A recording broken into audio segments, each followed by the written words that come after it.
తల మీద చెయ్యి వేసి బొట్టు పెట్టినా, తాళి బొట్టు మెడను కట్టి బొట్టు పెట్టినా, తల మీద చెయ్యి వేసి బొట్టు పెట్టినా, తాళి బొట్టు మెడను కట్టి బొట్టు పెట్టినా, సన్ని కళ్ళు తొక్కినా సప్త పదులు మెట్టినా, సన్ని కళ్ళు తొక్కినా సప్త పదులు మెట్టినా, మనసు మనసు కలపడమే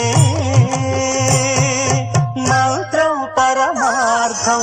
శ్రీరస్తు శుభమస్తు, శ్రీరస్తు శుభమస్తు. శ్రీకారం చుట్టుకుంది పెళ్లి పుస్తకం, ఇక ఆకారం దాచుతుంది కొత్త జీవితం.